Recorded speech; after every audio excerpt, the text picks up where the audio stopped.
Nobody swear. Hmm. I think we can. I think we can just. On Mm. I have no a issues Good. with Sunday. that. I tend to drop a lot of f-bombs. Hi, everybody who's coming in. This is Hi. if you're looking for a panel that's either early morning on Saturday or Sunday or late at night on Sunday, you're in the right place. If you want to talk to agents and managers, or manager in this case, he's going to represent all managers. We are here to talk about the differences between agents and managers in the US and UK and how they function. And it's a pretty special panel because we never get to kind of compare and contrast. Mm. So, my name is Adip Desai. I'm the director of marketing. I have a long title, it's dumb. Director of marketing at Roadmap. And I'm also a television writer, and I'm a BAFTA breakthrough, so I have a lot of interaction with like UK type of stuff, which is cool. And this is my partner, Roslyn. Hi, my name's Rosalind and I am the UK manager of Filmarket Hub. We're an online marketplace for curated film and TV projects in development. So we match unproduced projects with the industry. I'm also an emerging screenwriter from the ashes, I would say. And yeah, we're absolutely thrilled to be doing this with Roadmap and this wonderful panel tonight. Yeah, So and we're a screen, just as if you don't know, Roadmap Writers is a screenwriting education and training platform for people who are serious about being professional screenwriters. So Peter and Danny in particular, like they work with us quite a bit, so they're like heavy hitters for us and always so generous with their time. So I want to thank them. So let's get started. Let's introduce our folks. Rosalind, you want to go first? yes, so it's my absolute pleasure to introduce Ellen Gallagher, who is an agent with Casarotto Ramsay in London.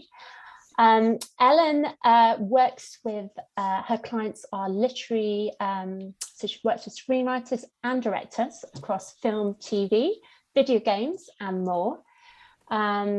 Previously, Ellen started her career working for transatlantic production companies, for example, Scott Free, Hammer Films, and she's also done script reading services for the likes of NBC Universal, as well as producing Fringe Theatre.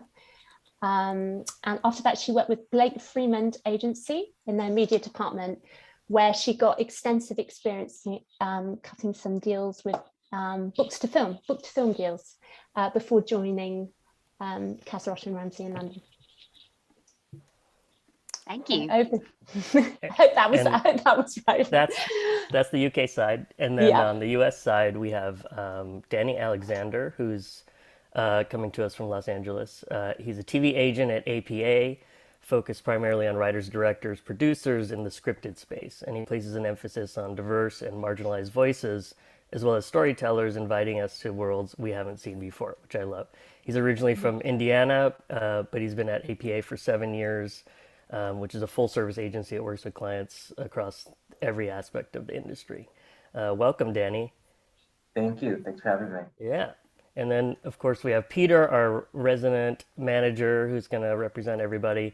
He's CEO manager of Story Driven in the US. He's a manager, producer, and Story Driven is a management and production company, and he supports the vision of writers and directors for film, television, and then emerging mediums, which is cool. He began his producing career in collaboration with some of the leading filmmakers of the genre space, like Toby Hooper, Adam Wingard, E.L. Katz, his brother. And that was an easy connection to make for your brother. Story-driven clients have worked with studios and streamers, including Netflix, Hulu, Amazon, Universal, Lionsgate, Orion TV, A&E Studios, Landmark Studio Group, and Stage 13. So they are very busy. Thank you, Peter. Thanks for coming. Thanks for having me. All right, so let's get started. Just to let everybody know, the chat's for chatting and the Q&A is for Q&Aing. So if you have an actual question, put it in the Q&A because you may get lost in the hello from wherever I am coming from. So we'll keep an eye on it. If you see if you see your question isn't getting, looked at or whatever, don't worry, we'll get to everybody. We have till the start of the next hour, so we're gonna burn through this thing. Rosalind, did you want to start? Yeah, absolutely.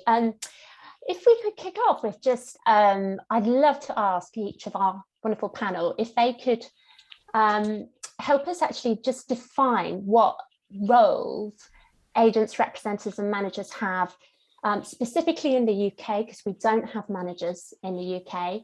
So, and also in the US, how the role is divided between the manager and the agent. So, perhaps Ellen, if we could start with you, would you be able to let us know the sort of role, what agents do in the UK, what it looks like? Do they also act as managers, or how does it work on a sort of day-to-day basis for you? I'm gonna start off by being the worst panelist ever and disagreeing with my hosts. Great. Okay. We actually do have some managers in the UK, and in fact, Right. I used to be one. Right. We pretty much interchangeably use the term in the UK because we Right. don't have the sort of the labour laws that Los Angeles has that requires them to be two different jobs. So Right. while we don't have as much of a tendency for managers to also produce, we do have the sort of 360 approach to each client's career that a manager would have, and also the deal making and the contractual side of things that an agent would have. So we're kind of we don't have rules that stop us from being both over here, which is pretty much the only difference. We in the UK, we do a lot of work with co-agents in the US, and we also work alongside managers in the US, and we tend to find that we have a lot in common, whoever it is that we're working with on a particular client transatlantically. But yeah, until about a year or so ago, I was a manager, and my day-to-day has not changed in the slightest, depending on whether I'm putting agent or manager on my business card, I have to say. So yeah, the UK doesn't really have such a division of responsibilities. Great. Amazing. Okay. So I'm so ignorant on that, because I think just traditionally, because perhaps more, would you say that traditionally that we use the word agent more?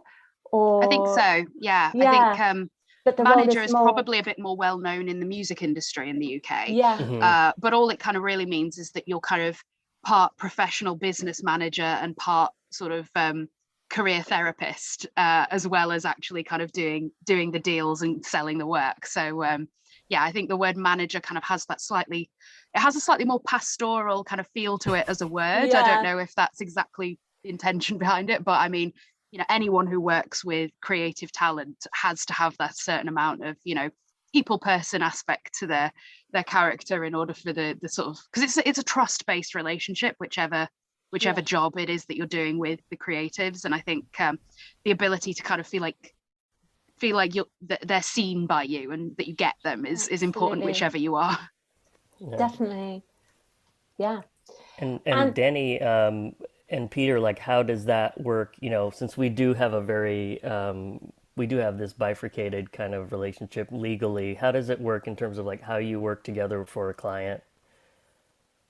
I feel like hearing Ellen, how she answered that, like it almost sometimes feels similar to in the US, candidly. I mean, yeah, there are the labor laws in California that she's referring to, and like contractually, like agents are supposed to negotiate contracts, managers can't. But I think reps wear many different hats, and sometimes they're interchangeable. You know, even what a talent agent does is different to what I do as a scripted literary agent. You know, so those roles can change, and like you can be someone who gives a lot of notes that I guess people attribute to managers, but I've also seen managers be great at sourcing staffing jobs. So it's, you know, it kind of goes both ways, especially with the last few years, and television continues to evolve. Like it's kind of all hands on deck. So. And Peter? I think that like it is a team where you work with some fantastic agents, and they have certain perspectives from the dynamic of the power of kind of like the platform that they're part of. So they may have inroads to, you know, let's say a director to package with a piece of material. So they have that way into the collaboration, and not saying all the time. And then sometimes you could look at a manager, they may have more bandwidth if they don't have a giant roster, where they may be able to do some more developmental work with a client that could help, build out, their brand and certain things that you might have more bandwidth than someone with like so many clients. But that said, there are agents that are more managerial approach to it. They're really like have like a serious, like deep relationship, and they're more, the interactions are happening more frequently. And then there's managers that have big rosters and maybe they're not as going to be as hands-on, because they're almost more of a mentality of like just focusing on the deal versus the real hands-on relationship. So I think that everybody's right regarding that is kind of interchangeable at times. And what do you look for what stands out to you, each of you, when you're looking for a new client, when you want to take a new client on? What's the process for that? Can we go to maybe Danny? Yeah, it really depends. Like I think comes down to the voice and like, being a great writer, having a POV on the page, but also just in terms of like what kind of story you bring as like a creative, and you're seeing a lot more. Obviously, you see a lot of playwrights who cross over into television, but even you see poets now like getting staffed or getting development, creatives from like other industries and whatnot. So it's good to like be able to pitch your client as like a creative, and not just like, oh, they're funny so they can staff on this one room. Like it's always looking at like a long-term process for them. So yeah, besides like the writing and the voice on the page, I think who they are as a voice and like what they can pitch themselves as is good, amongst other things. Like I want more upper level writers, or I want more female directors, because that's a lot of those needs. So there's a lot of those kind of things, but deep down it's about who you're passionate about. So it's more what I was explaining. Fantastic. Ellen, what do you look for when you're taking on a client? Well, first of all, I should probably caveat that I'm not always looking, because sometimes if I'm finding that a few particular clients are really kind of launching and needing a lot of my attention because they've kind of suddenly the ball has started rolling for them really rapidly, which is great and I love it and it's very exciting, but it does mean that I need to kind of there's a thing with being an agent where you kind of have to balance your workload really carefully to make sure that you're giving everyone the time and attention that they need and that they deserve. And, as Peter mentioned, sometimes in order to have that more kind of managerial approach, you need bandwidth. And if all your bandwidth is taken up by volume of clients, then you sort of, I personally, everyone feels differently about things like this, but I personally kind of feel like if I'm struggling to give everyone a bit of time, I don't feel like I'm doing quite right by anybody, and that just makes me feel bad, and I don't like feeling bad. So sometimes I'm not looking, and when I am, I tend to often find clients when I'm not looking, which is really annoying. But I then have to kind of be really honest with them and myself as to whether or not I actually can pursue them. But usually when it is somebody who kind of I find undeniable, it tends to be because they're, as Danny says, the voice is just something that sort of speaks to me. And when I read it, I immediately, I've got the TV show in my head, I've got the film in my head. Like maybe that's not how it's going to look if and when it makes it onto the screen, but I just so powerfully feel that I can see it as a makeable and strong prospect as a project. And also when the back of my brain starts to build a strategy for this person's career, I always know that's a good sign as well. So it's incredibly individualistic and incredibly personalized. There isn't really anything where I could say to writers out there, this is how to write in order to catch my eye, because the nearest thing I could say to that is just write stuff you're really passionate about and write it as to the best of your ability as you absolutely can, because the strength of voice and the writing things that you're passionate about comes through so much more clearly than, say, this is the sort of thing that is on ITV at the moment, therefore I think I could sell it there. Because by the time you've taken a project out, to all the various end users or producers or buyers, by the time they've all looked at it and read it and come back to you, what people are looking for is completely different to what they were looking for when you were writing the script. So, as long as it feels like someone's passion project rather than something that they've written to a brief, that always kind of tends to jump out at me a bit more. Fantastic.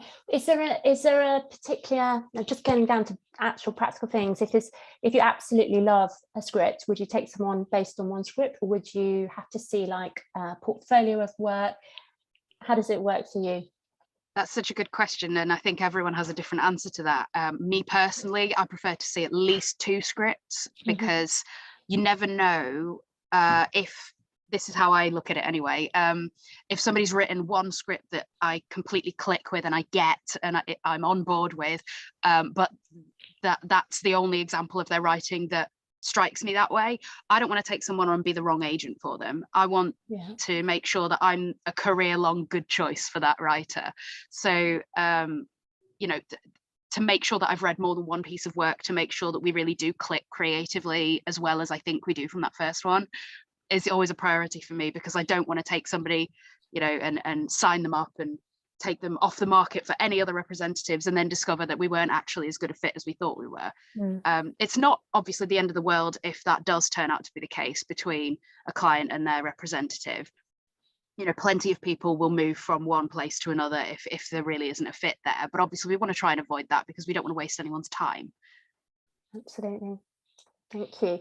I did have a question, like for the guys, like to like what you're looking for, but also sort of folding in, how do people get in touch with you? How do writers approach? Because that's the number one question everyone has. Like, okay, yes, I can write and I know some people, but how do I get to you in a way that's professional and effective?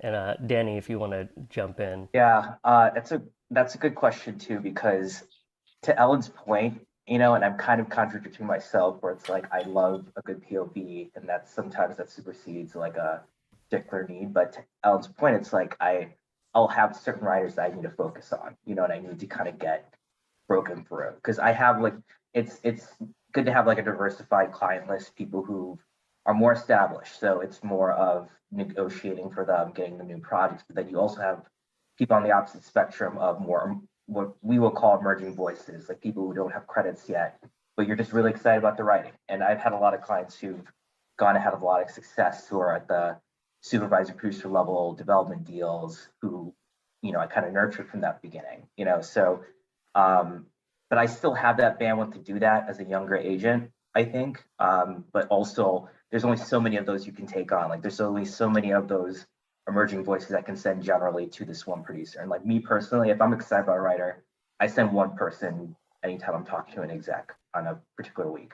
Staffing, you send more, but like, it's like, I really want to focus all my energy on this one new client and get them out and break them. So there's only so much like I can take on in terms of like what I'm like excited about, like new people like breaking into the industry is kind of what I'm saying.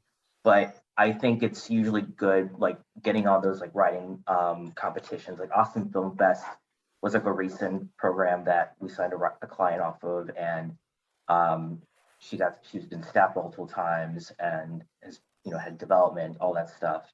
And then candidly, I feel like there's a lot of managers out there who will scour and like pick a lot of people. So not to like carry this answer off to Peter in a way, but it's like I do get a lot of those types of writers who are trying to break in and like, how do I network? I don't have a network yet. I get a lot of those awesome voices from manager recommendations and things like that. So. Yeah, Peter, what's your take on that in terms of approaching you guys and you hear it all the time in the States, like, oh, maybe it's good to get a manager first and they can help you develop your career and find that right agent for you. Well, sometimes I have a relationship and it's just me and a client and a lawyer. Sometimes it's me, a lawyer, and an agent. It depends, and that's even for emerging voice. So there isn't one size fits all with the team we put together. It has to be people who enjoy each other's company and their complementary skill sets and relationships.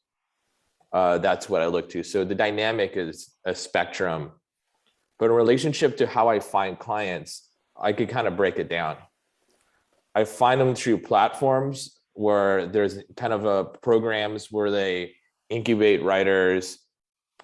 I find them through a letter, like if I get a message and it's a very well put together, right. So it's like you could see the writing in an email and you can almost know if it's a good writer or not, because if it's a bad writer, it's like 5 paragraphs of unnecessary information. Yeah. And I think there needs to be an economical approach when you write somebody that you don't know. You're talking about queries, right? Yeah, exactly. Like, yeah. So, I've signed multiple writers who give me like, a basic intro, a log line, a little information about their bio to offer context. And I've signed people that way. But it's weird. There's a lot of writers that want to reinvent that. I've been emailed like weird GIFs and videos and like presentations. And I'm like, I'm a hyper conceptual person because my job is to sell. So if I could get an idea, understand it, contextualize it, think about the person, who they are, how do they talk, what is their voice, everything, I could go out there and sell a project and them as, a creative. But I think sometimes they're not helping me. It's like almost I need an assist. Like, how do I sell this? And I think they almost want me to do the work of breaking it down, because if I have one email from a stranger, but then I have a producer that I'm currently working with, and he offers a writer up and he says, you should check out somebody, that person I know who's going to vet them is going to have a higher priority on my list of reading, because I'm already having a working relationship, because I want to be able to respect whether or not it's an agent, a producer, executive, anyone that I know in this industry, that's going to get my attention more. So if someone's going to email me something, it needs to be so efficient with how they get the information out, because then it could cut through some of the noise where you're like, oh, that idea is interesting. This person was in the military, or this person was a playwright. That's a fascinating background.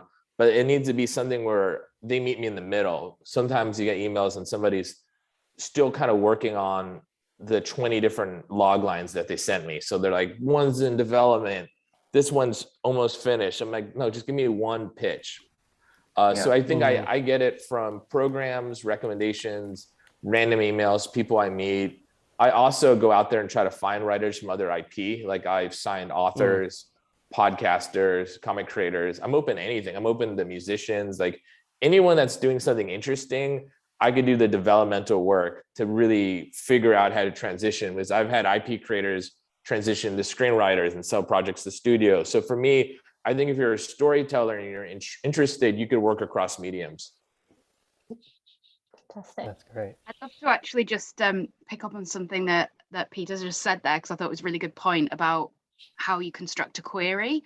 Because for me, certainly there's a sweet spot between way too much information and a log line and nothing else. And I seem to get a lot of either extremes of that particular spectrum in my inbox. And I understand that when writers are writing to a lot of representatives because they want to make sure they're not missing an opportunity, the temptation can be to just kind of copy and paste an incredibly short approach and just see if anyone bites. But that kind of throw spaghetti at the wall and see what sticks approach, we can see it a mile off, and it kind of doesn't feel very good to us that we are the wall and you are the spaghetti. I like to think of myself as a living, breathing human being rather than a wall. So something that's written politely, like a business email would be, if you were writing to seek the services of a graphic designer, you wouldn't just kind of send them a one-line email saying, my business is great, design me graphics.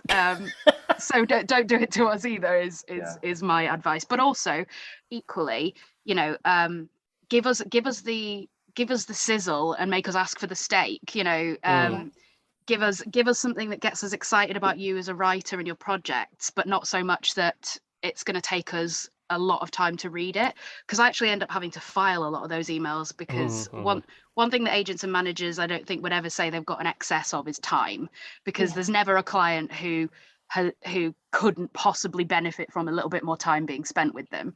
So the work expands like a gas to fill any vacuum, and therefore if we're going to make time to read your email, it needs to be at least a bit snappy and kind of get to the point and be exciting for us, without being gimmicky and making us sit there and watch a 10-minute video presentation about you, or anything that's going to kind of that's going to kind of be a little bit annoying. And I hate to say that because I know nobody's trying to be annoying. Right. And I don't want writers to be afraid of annoying us, because I love a really nicely written query letter where it says, you know, who they are, why they write what they write, what it is that they write, and why they'd like to be represented by either me or my company, or, you know, something that indicates that this is an email to me rather than to the industry at large. I love that, and I'll read that all day and all night. And I'll probably request the script whether or not I'm really busy, because I just really appreciate a good approach. But, you know, if it's a log line or a rambling stream of consciousness, then it's less likely to get me to be able to do that.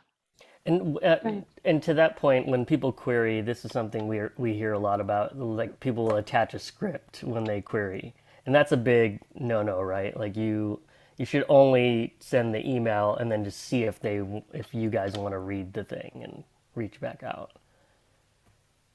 I think different people have different preferences, but I personally think a lot of spam filters will will just trap your email if there's an attachment on it and you're not in regular correspondence already.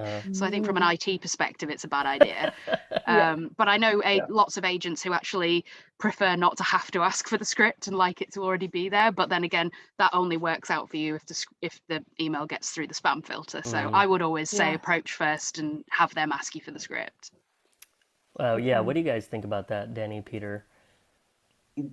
For me, it just feels like courtesy to what Ellen is saying, just like asking first. Like sometimes, and I think about even my direction to like showrunners, my relationship with them and staffing writers, and, you know, usually you'll ask first like what they're looking for, or pitch them a writer for a room and be like, I tend to say, do you want to read this first? Like, here's the credits, here's the blurb, you know, and I feel like that's kind of the same conversation you're trying to initiate with a potential rep with query letters.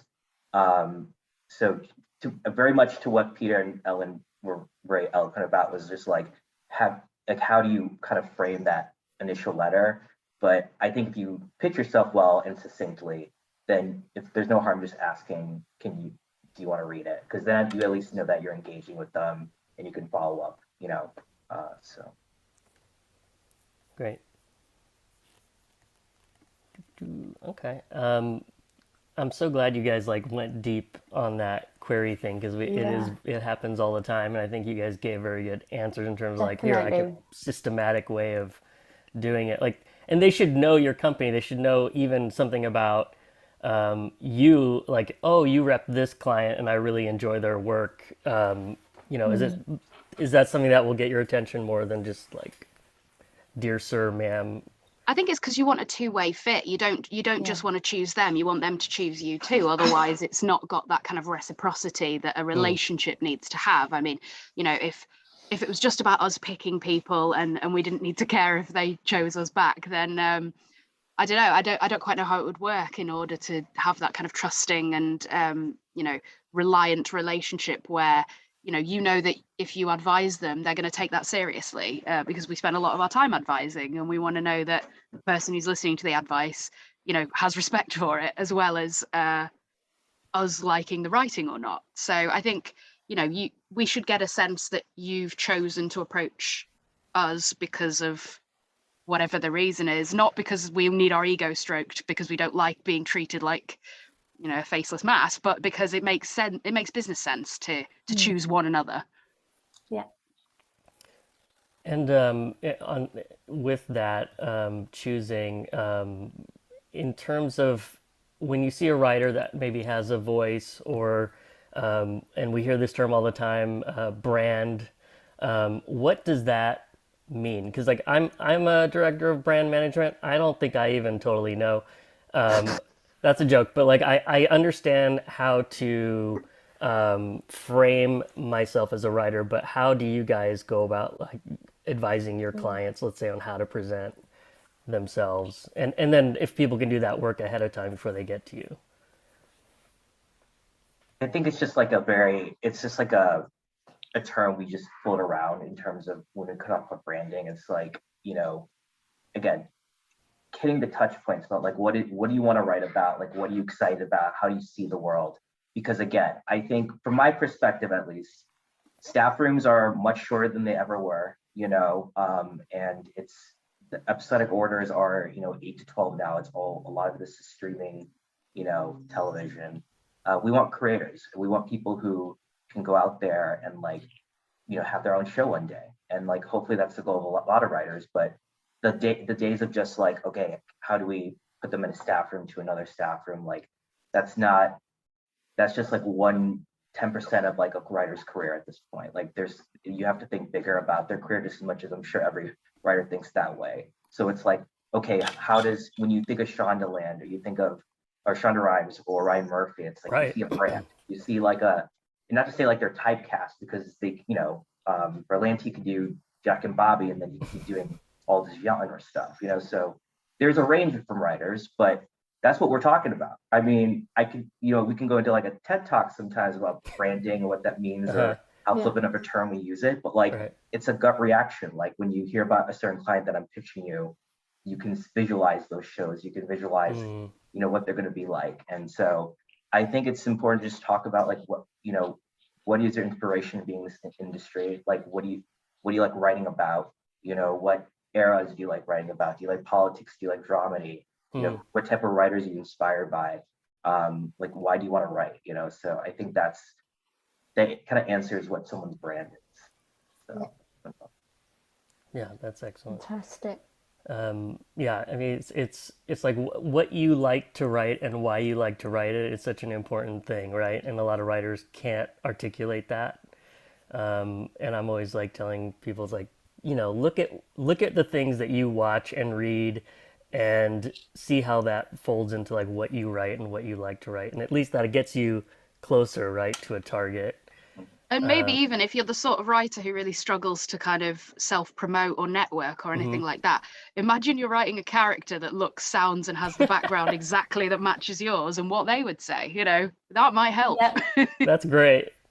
Yeah. That's hilarious. Let's see. We did talk. We've covered a lot of ground. This is crazy. Yeah. Like, I do have some Q&A questions that are pretty cool.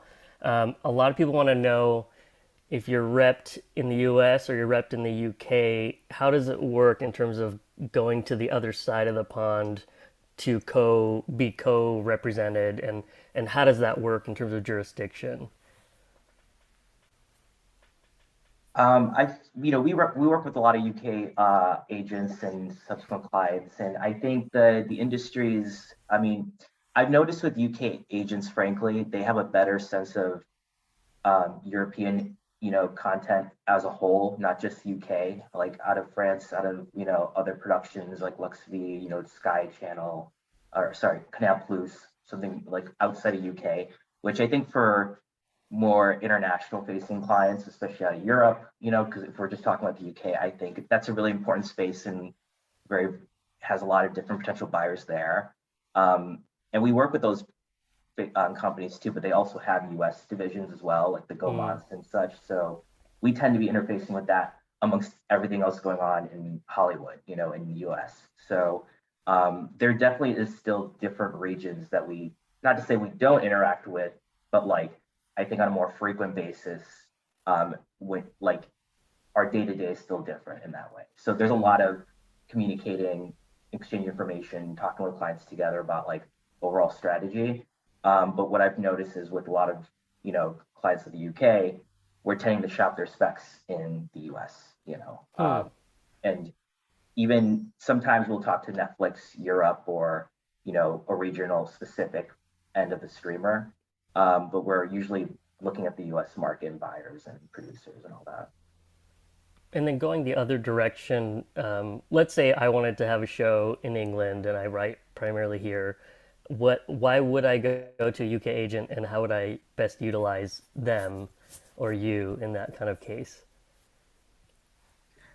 Frankly, I've never been in that a situation where a writer wanted to like go to UK. Usually it's UK based writers who want to be going this direction, frankly. Because the reason for that is that the money's better in America. Yeah, but again, but maybe I'm watching too much Call My Agent, which is set in Paris, but like the industries are very different, and you could say the same thing about like, features, maybe like feature literary is not as fruitful or financially a cash cow's TV, but you tell that to your writer client that don't do features, like don't go for Oscars and things like that. Like all these industries are very important, So yeah, that tends to be it. And like I would say like an example of this is like Vikings is shot a lot in UK. Vikings Valhalla will be shot in UK, but that's still a US production.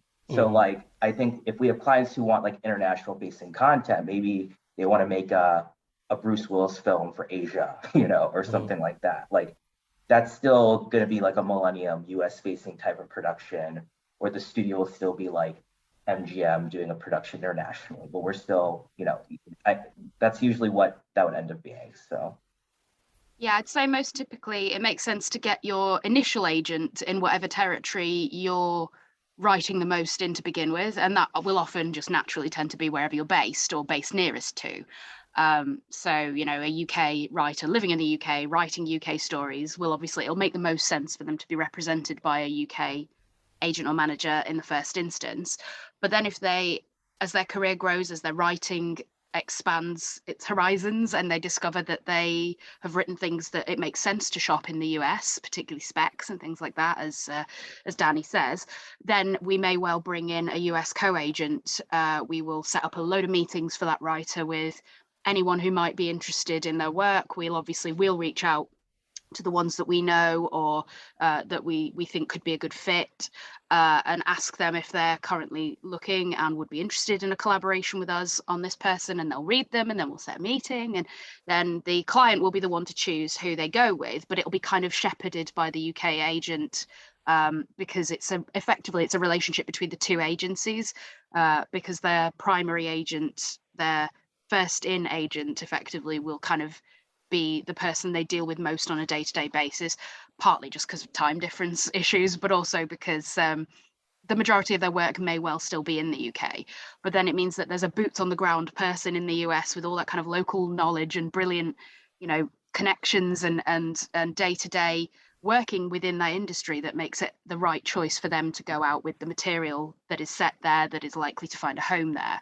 But increasingly, a lot of companies, wherever they're based, are operating more internationally than ever before. Yeah. For instance, quite a few UK writers who sell projects to the US might just do so with the use of an entertainment lawyer who is based over there, rather than wanting to have a co-representative, which, it just depends on the needs of the project, of the client, of the material, everything like that. There's no one size fits all approach, but certainly it is more common for somebody to go UK to US than the other way around. And I was being slightly facetious when I said it's because the money's better in the US, but it is a more well-funded enterprise over there. But then again, I think the UK system has a reputation for being a little bit more auteur-driven, especially in TV. So, there are reasons to work in either market, but I would say that if you want to work in American TV, it's best not to try and do that from the UK, because it's quite good to be in the US. Because although, to be fair, like I think Succession is, you would say, a fully UK room, even though maybe technically it's maybe a US production and it's definitely HBO, but whether it came through HBO US or international, but his whole room, I think, is UK playwrights and UK director as well on most of it, I think, these days too. And the world's getting a lot smaller. If you think about it, we're on this panel, but we're not like in the physical space. So it's like this idea of that, like these media conglomerates are consolidating, the way we communicate is changing. So like I never thought about it, but I have a lot of international like ambitions with clients. Like I have clients who are IP creators in New Zealand. I have clients in Ireland. Like for me, if I see something that's incredible, I'm not gonna be like, oh no, this person's in Thailand. I'm gonna be like, who cares? We could talk on Zoom. It doesn't matter where someone's located. But if you're passionate about their work, you might start seeing producers like, was it Bad Wolf? They do business everywhere. They're you could even in Wales. You could talk to an executive. I have a buddy who works there. I met him in like Eagle Rock. So we're just like, hey, whatever. That's where I live. That's so it's random. like it doesn't matter to me. I think in some ways it's nice that there is, like, as a rep, I have that ambition, and producers do too, because it's great if you could get like we got an IP, like a book from China. We got a showrunner from here. I mean, you could put together this incredible team of writers, directors, producers, material. And to me, I think that I don't think anyone should have any limitations. So if you are excited about collaborating around the world, I think you could be open to it. It's a reality, especially now. Look at us. We're not in like a conference room. We're on a screen. Yeah. Talking about selling and packaging, can we talk a bit about pitching and how it works in the UK and US? Obviously, pitching is pitching, but Ellen, you mentioned that often with TV in the UK, it's quite writer driven. How would you recommend your clients pitch an original series? Is it in the UK, does it tend to be the script first that gets people's attention, or do you recommend they have a whole pitch package to go with it? And how does it differ in the US? I think in the UK we are a bit less formal in terms of what's expected. Like verbal pitches aren't really so much of a thing over here, but very much, I mean, I've seen some amazing verbal pitches in the US system, and I think my day would be a lot more fun if I did get to see a bit more of that in life, I think. But generally speaking, when I'm going out with material on behalf of a writer, it will be a spec pilot script in TV, obviously, plus a very brief outline document, because I certainly read this way, and I know a lot of development executives and production company employees will work this way as well. They will read the script first to get a sense of the voice, and then they'll read the series pitch if they liked the script, in order to find out what happens next and where the broader show is going. So generally, I would say nothing too long, because again, nobody's got a surfeit of time, and everybody wants to kind of know what the thing to get excited about is, so they can. What's too long? What would be too long in you? I mean, I love stuff that is 2 to 3 pages when it's an initial kind of effectively a cold approach in a way. I mean, obviously when I'm sending material out, it's to people I know, and they know that, they know my tastes, so they sort of have a sense of what they're getting already because it's coming from me. But I think, there's room for longer documents down the line in the UK system. A lot of the time, a broadcaster will commission a series Bible once a broadcaster is on board the project. So you don't need to be doing these kind of 15-page plus nuts and bolts of every episode, breaking down every storyline for each of 6 parts or anything like that, when you're just trying to get somebody to express an interest in the project. Also, I've heard the argument that if you even say how many episodes it's going to be in the UK system, because we are so flexible in terms of slot lengths and how many episodes things are and how stories are told, sometimes if you're very prescriptive about how many episodes you think it's going to be, if somebody is sitting there thinking, oh, I'd love to find a 3-parter because such and such a broadcaster says they're looking for them right now, and then you come in saying this is a 10-episode epic, it may well be overly prescriptive if there is a world in which that story could be told in, say, 3 feature-length episodes or something like that. That's very reductive, but I would say there's no kind of hard and fast rule, do or don't say how many episodes, do or don't have a pitch. But generally speaking, in my experience of UK readers and development executives, it's really important to have that pilot script, that original, vibrant, totally undeniably you spec pilot script that's been rewritten until it's, that golden shining example of what it can be, because everything else is kind of seasoning on that steak. The steak needs to be there. I love steak metaphors. I don't know if you can tell. Sometimes you have to do it one more time, otherwise the universe implodes. So. In the United States, Danny and Peter, how would you say it's different or similar? I know we pitch all the time off pitch decks and off this and that, but I'd love to hear from your guys' side.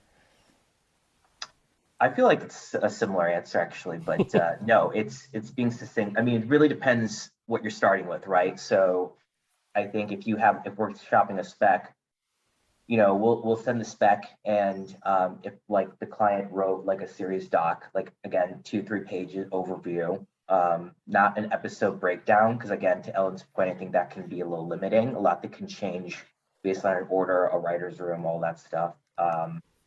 But I think like a vision, like what is that season going to look like beyond the pilot that you've written? But if it's a pitch, like a verbal pitch, usually we'll send a writing sample for the client, or if it's a book property, we'll share like the summary or something like that. But either way, we usually want the client to go in and give like a 20-minute pitch after like there's been intrigue, you know? So if like the exec reads a pilot spec and they're like, oh, we want to hear more. Ideally, we get them in the room to talk, get to know, you know, feel the energy, and like really talk it out. Because I think too much that is put on the page gives more ammunition sometimes to get a pass, you know, if something is not there that an exec is looking for. And I think it's better to just go in and talk and like give it in a way that's fun and entertaining. They can visualize it, like be a storyteller, and they have like that Q&A at the end to ask like the questions for clarity and such. So it's a lot of less is more, but what you need to get their attention. So whether it's a spec or a quick overview of the podcast or the book trilogy, things like that. So I see it's very similar. We're all kind of going around the same thing. And the way I look at it is, why is your show special? Like, why should anybody care? Like, that's a big question. It's like, because everyone has a show, but it's like, why is Killing Eve interesting? And I think that it's such a crowded space. I kind of look at like there's a big board, you know, on the wall. I need to go on that wall. Where's there room for something? If it's a show about a down on his luck, you know, detective who drinks a lot, who's sad or whatever, like we've seen that, what makes that interesting? So we go on this wall, there's a lot of, it's crowded around that. Where's this open space? And I mean, it's like building a business. If you go create a business plan, you go to someone, you say, invest in my business. They go, what are you building? You're like a grocery store. There's like infinite amount of grocery stores, whatever. But it's in the same way. It's like, one, why is it special? Why should anybody care about it? Then the second thing is, why is it sustainable if it's not like a limited series? Why is there an engine that could keep going? Because if you sell a show, it gets made, it gets canceled after like the first season, there's a problem. So those are the two most important questions. How do you articulate that? It's really up to you. The next part I talk about with a client is, how do you convey a lot of information? Okay. How do you get somebody who's not who's nerded out like me on it, who doesn't really care, doesn't have a lot of time? How do you get them to buy in as a stakeholder? So I look at like a triangle. Okay. The very end of the triangle is like a log line. It's like the most easy to understand piece of material. But as the audience or reader goes through the base of the triangle, the information becomes more complex, more dense. The world building gets way more immersive, but you get them through all the way to the other end. The problem is, there's a lot of writers that start at the back of the triangle. They go, there's this part of this world and this happens and that happens. And there's so many details. And someone's like, okay, I'm lost, feeling kind of hungry. Oh my God, someone's texting me right now. You just lose everything. The key is, and you do it, it's not just in like as a writer. I mean, in any medium, if you think about a video game, when you play like a video game, you don't just jump in and start playing it. It's somehow each beat, it gets you closer and closer to knowing how the game works, the stakes, the story, to the point where you're thinking, oh my God, I gotta get back to my Wii, or I gotta get back to my Xbox, or whatever it is you play, because you're like, I've been on board. I know how to play this and I'm excited about it. And that's what TV does. Actually, when you watch a show, like whether or not it's X-Files and there's a monster of the week or any show, they're teaching you how to experience it. So the goal is, we want to teach the people who are downloading this information how to experience it, all the way to the point where they're like, it doesn't exist yet. Like, I want that, but it doesn't exist yet. I'm committed. You know, you got the hooks into me. I want it. And as you do that, you bring in more stakeholders. Like, I have a pilot, I bring on a producer. The producer attaches a really well-known filmmaker, and everyone's getting brought in, because ultimately we're all speaking different languages from the very beginning, before we get onboarded. By the very end, we know exactly what the show should be, and we have everybody who matters in this whole ecosystem that's locked into the success of the project. And that's my goal as a manager, is make sure that I've built out that journey for whoever's experiencing it. So by the end of the day, we all believe in it. We're all the parents of this project. We want it to grow up and be successful. Yeah. And I think like sometimes too, it's like, we'll start with like a producer, go to a production company. Like if you start with a spec or a pitch, whatever it is, like it can be a not-rank producing company, it can be a showrunner driven company, like again, like a Sean DeLand, and like building that together, putting those pieces around it. So, and again, and packaging, it can happen internally, like at an agency, like we're full service. So maybe we'll put like a book property with one of our writers or a talent, maybe not as much talent in TV, but like, you know, some underlying a documentary from our factual department and package that internally. Other times we'll just have the documentary and shop it out and like find a writer in town, whether it's a writer overall deal or a hot writer who's available. So to Peter's point, like how do you kind of conceptualize that? But then what are those pieces you need to put around first, whether it's internally or externally? Do you go to a director first or a writer first? So yeah. That's fantastic.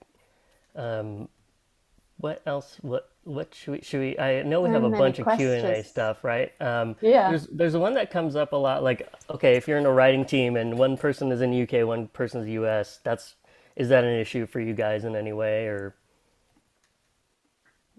Right now, it shouldn't be, just because all the writers' rooms are still via Zoom. You mean like a writing team of one's in the UK, one's in the US? Yeah.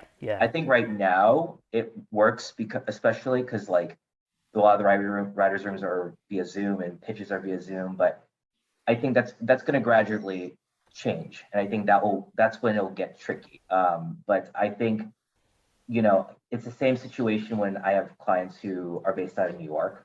You know, where it's like that's still, there's not as many New York writers' rooms as there are in LA. There certainly are, and there's New York productions and shows, but like definitely not as much as in LA. But we still have writers who are based out of New York, and it can be situations where if you get a staff writer job and it's 12 to 20 weeks, like you can come work, come move for those months and do your job.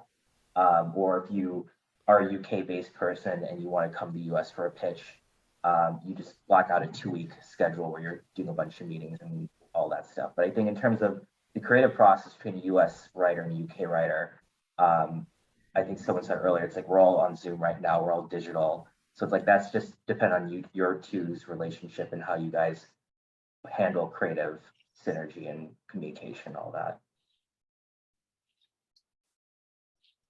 That's excellent. Let's see. There were a few people who were asking, I'm in pre-production on something, or I have attachments to a project, and when they approach someone like you for representation, is that a good thing, a bad thing? How do you do the math on that? I think there's attachments means a lot of different things. Okay. So there are people that you would want your client to be associated with because the brand makes sense. So if it's like Issa Rae is producing your project, obviously that's a huge bonus. Like it's like, oh my God, you're already in the system, you're already getting that traction. But there are also bad attachments that I worry about, where there are predatory producers that do shopping agreements that will lock in something for like 2 years or something crazy, and they have like a giant stack of material that they're not moving on, or they just offer zero value. So I'm also like worried about, bad attachments, because I do feel there's an art to it, to really making sure that everybody is associated with your project will amplify the power of you as a creator and the story.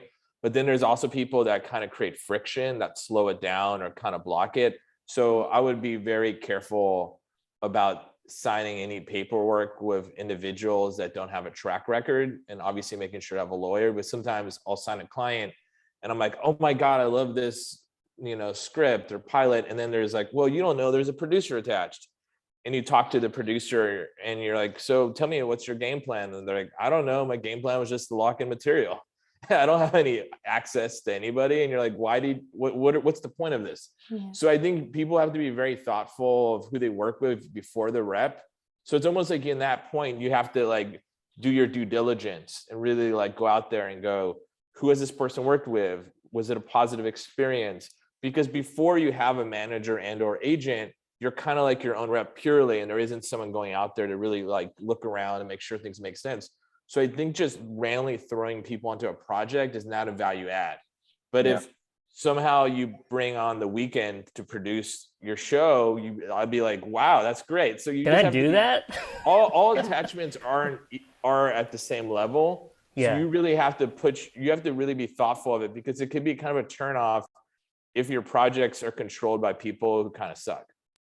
Yeah, I would agree that, you know, pursuing a contractual attachment as the end game is the wrong approach, because an attachment could become an encumbrance rather than a good thing. So yeah, absolutely. I'm co-signing on the idea of doing your due diligence on anyone before getting into contractual bed with them. Totally.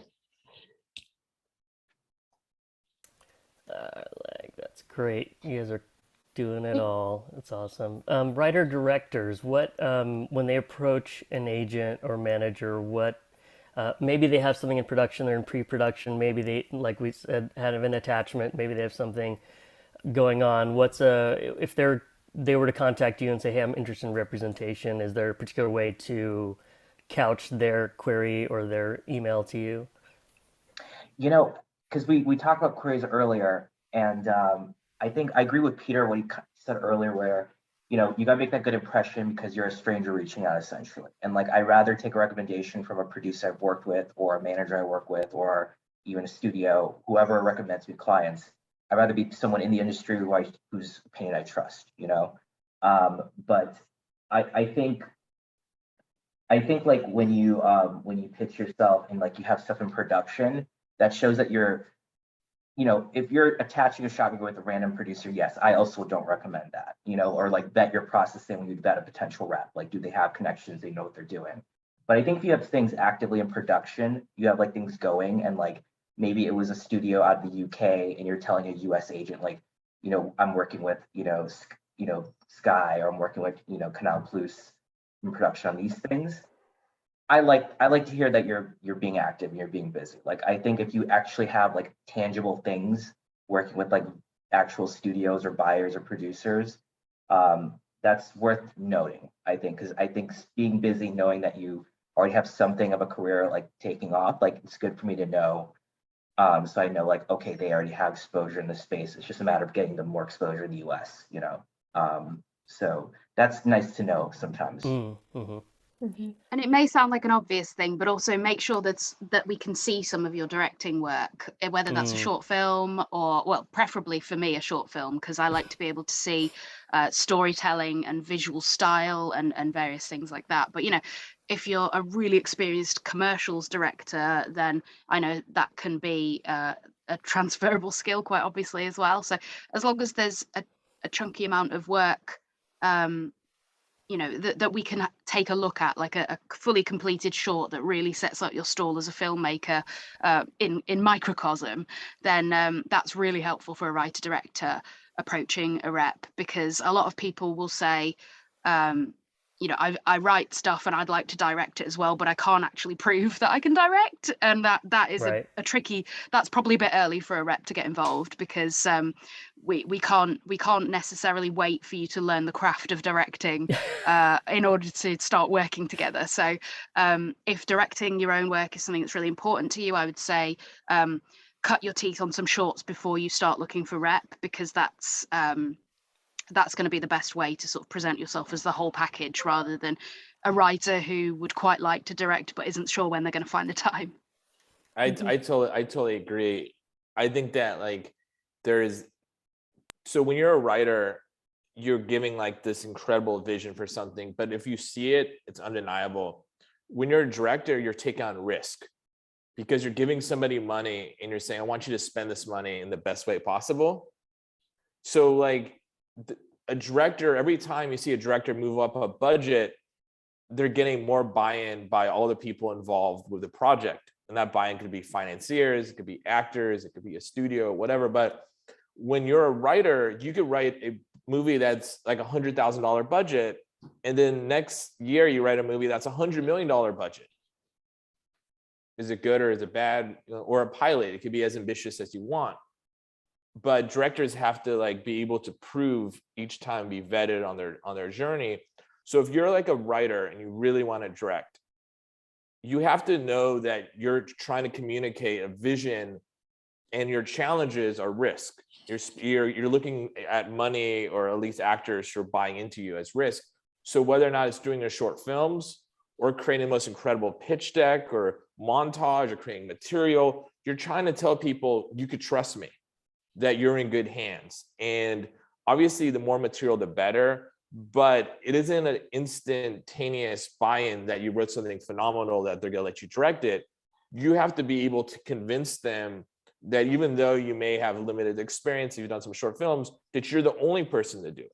Like there's a movie called The Strangers, it's a horror film written and directed by Brian Bortino, and he got his movie. It was a multi-million-dollar horror film. It was successful. They did a sequel, but I think it was his first feature, to my knowledge. And he chose this project as I think his directing debut. But you have to get that buy-in. If you just go, oh, of course, I want to direct.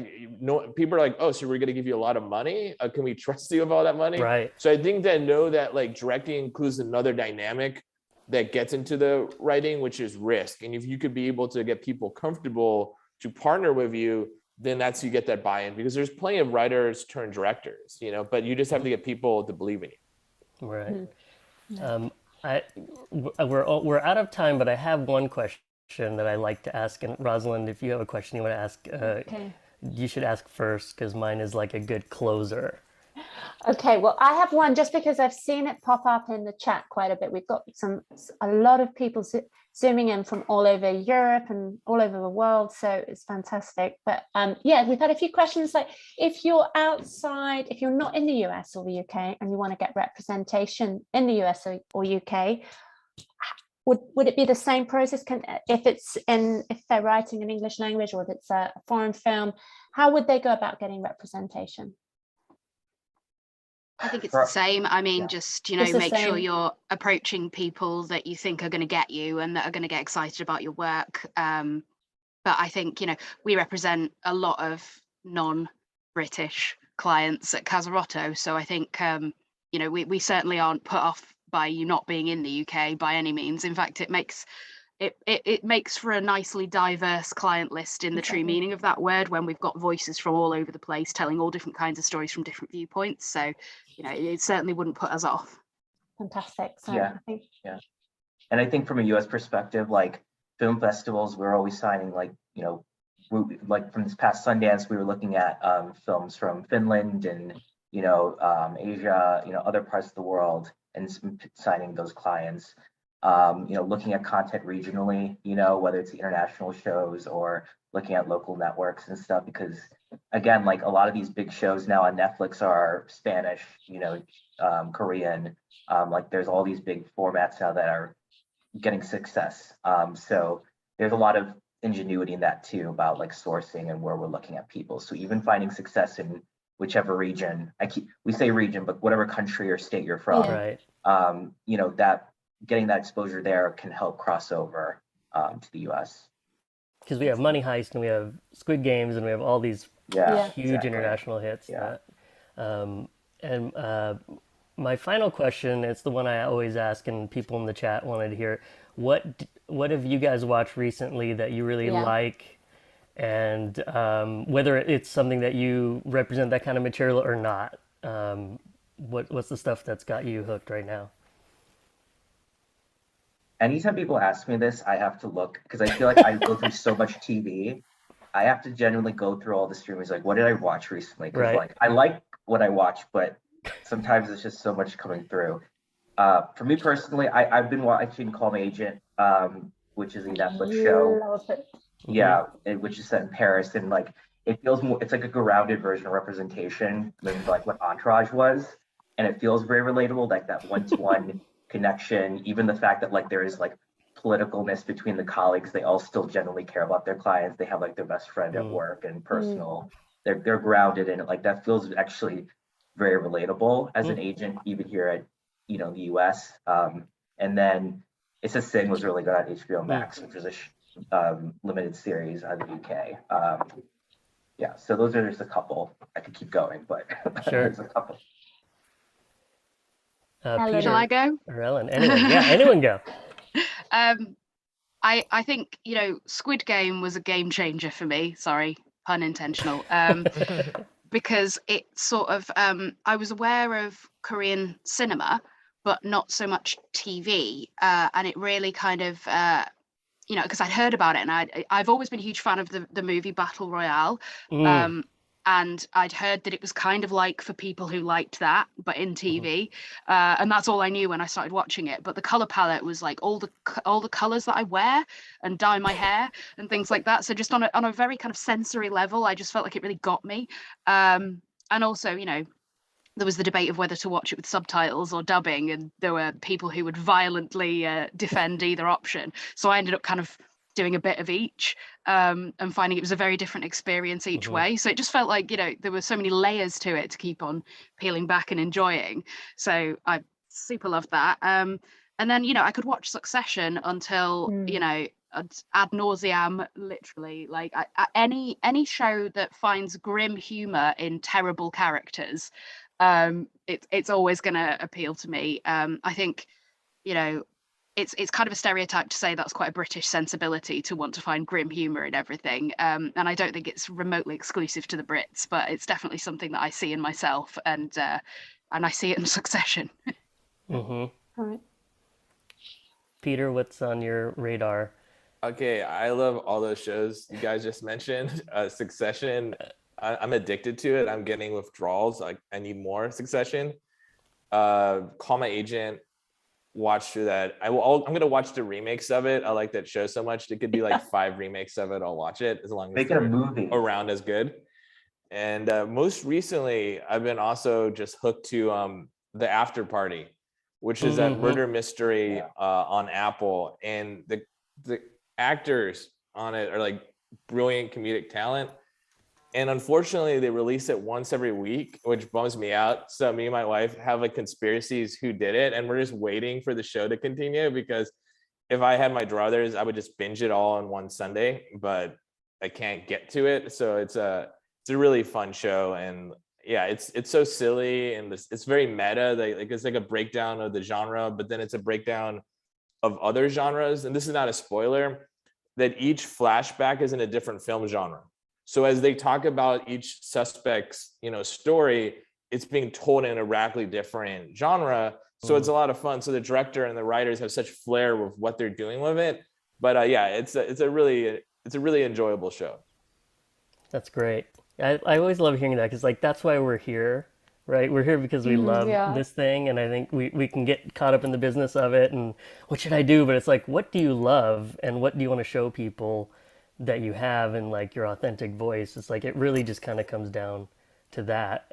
Rosalind, do you have anything else to add, or should we let people go? What have I been watching? I've been watching a lot of films recently, actually, but I have also been tuning into Succession, and I actually last night I watched The Power of the Dog. I hadn't seen it. It's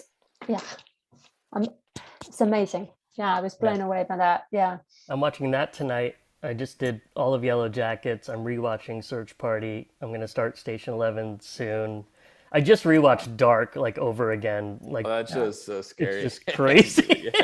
Dark is scary. That's a haul. I have a notebook to keep everyone straight because I can't tell who's who. I love Jane Campion's Top of the Lake as well. I watched that again recently, Letty. It's just so dark and weird and funny as well. But it's it's excellent. Well, we're going to let you guys go because you're very busy agents and managers, and it's a weekend. So I would love to thank you guys so much for taking the time out. This was so awesome. Maybe we can do it again another time, and it would be really great to have all 3 of you back. So thank you for being here for us. Everyone who came to watch, hey, that means you're committed to your career to a certain degree, so I congratulate you on that. Rosalind?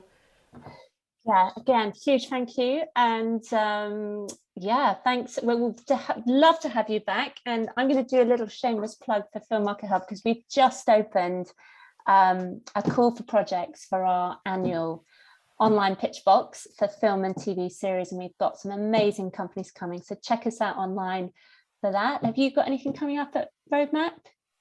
We always have stuff You going. always have stuff going. I know. You know, we have just staffed, or excuse me, gotten our like 237th person repped in 6 Congrats. years, which is Congrats. amazing. I mean, we had a crazy January and February so far. So that's primarily what we do for the people who are watching. We kind of bridge that gap between I'm a serious writer and I don't have representation, and we can help you sort of get there. And we really focus a lot on the business side of it too. So if it's taking a general meeting, if it's, you know, how to pitch, if it's how to brand yourself, like we cover all that stuff. So if you're interested, go to roadmapwriters.com and check it out. And we have lots of free initiatives that you can check out and just take a dip in and see if it's like for you. And yeah, that's pretty much what we do. And yeah, thank you guys all. We'll let you go. So much. Have a great weekend. No, thanks guys, and thanks for my fellow panelists and great moderators and awesome questions. I really appreciate everybody here, and I'm gonna go out there and, you know, run around for Sunday weekend chilling. But it was really nice. And if anyone has any additional questions, feel free to tweet at me at Peter Katz 1 on Twitter. I'm totally down to continue this conversation. Thank you so much, guys. Thanks for having us all. Yeah. Oh, Have yeah, a lovely absolutely. rest of your weekends, and Thanks, guys. good week Bye, ahead. everyone. Thanks Yeah. so much. Bye. Thank you. Bye. Bye. Bye.